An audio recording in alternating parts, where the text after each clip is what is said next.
In this episode, we talk turning negatives into positives, Starbucks being a spammy company, kind of, and how to handle your training if you're about to have surgery.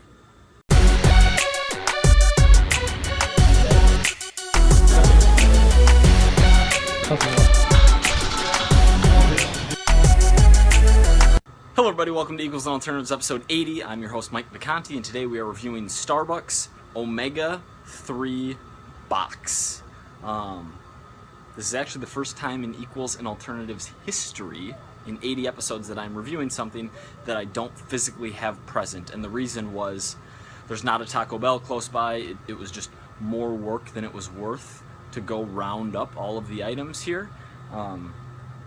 And so I thought rather than not shoot the episode, because I have the idea, I have a backlog of ideas, we're going to film it, we're going to go with it, and I'm going to add some value in the question today, even without the goods on hand. So, let's get into it, shall we? Starbucks has this, they have different boxes, and they're all pretty spammy. Their protein box, which of the three boxes, so they have the protein box, the Omega 3 box, and the fruit and cheese box. Funny enough, the protein box has less protein than the fruit and cheese box.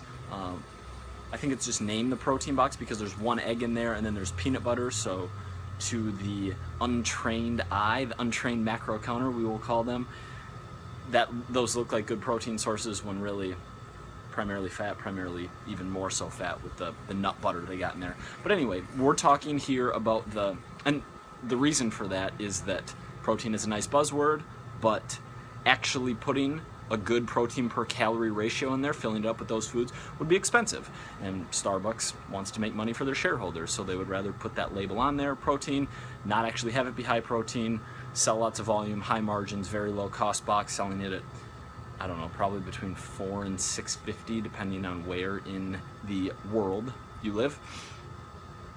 But yeah, like here we have, not here, but we have the Omega 3 box, which I'm not going to call it a misleading title. Some of the nuts in the box have Omega 3 fatty acids, and there is a little bit of smoked salmon as well as salmon cream cheese. Now there's only 8 grams of protein in the box, which, like, if we think about the tag-along proteins in the crackers and the tag-along proteins in the edamame hummus and the tag-along proteins in the nuts, like, there can't be that much salmon. And in 25 grams of protein worth of salmon, there's only 1.5 grams of omega-3 fatty acid. So we're like in whatever it is, 4 grams of protein via salmon in there, because salmon, fatty fish, is a good omega-3 source. However, there's just so little fish in this box that it's a little bit of a misleading label. I don't even have any beef with that. Like, they have some sources of omega-3s in there, great, fine. Like, my problem is we don't have an obesity problem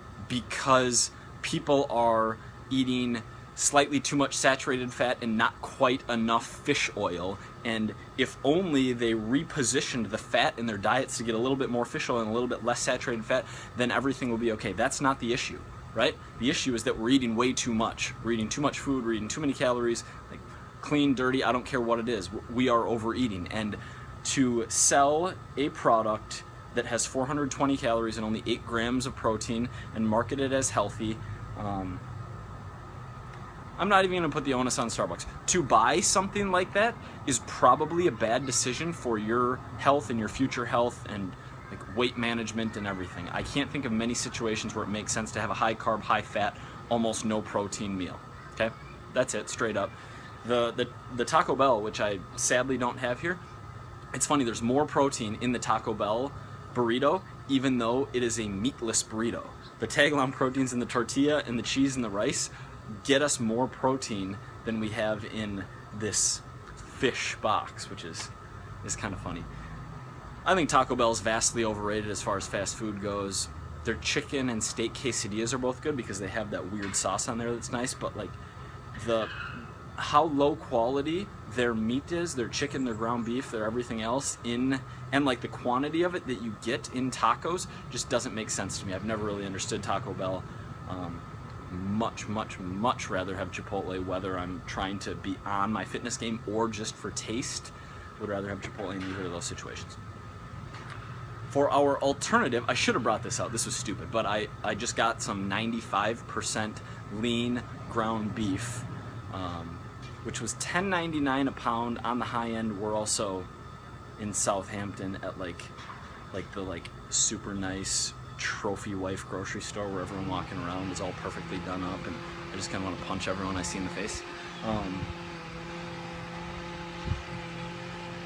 The thing I like about lean ground beef is that it works on training and rest days, or said differently, it works on days where I have higher carb, lower fat, or higher fat, lower carb, because what we can do is we can play with what goes with that ground beef. We're getting 25 grams of protein with only 6 grams of fat in a burger.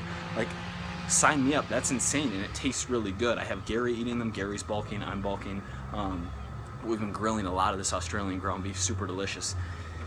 And what I mean by you can play with it and make it work, because it's low fat, what you can do is, if it's rest day or if it's a day where you want to get more fat, you can add other things to your meal. You can add more cheese to that burger. You can have a fattier side. You can have like scrambled eggs with it. You can do whatever you want. But if it is a lower fat day, we can throw extra ketchup on there, we can have more bun, we can have fruit on the side, we can have oats, we can have froyo, we can do whatever.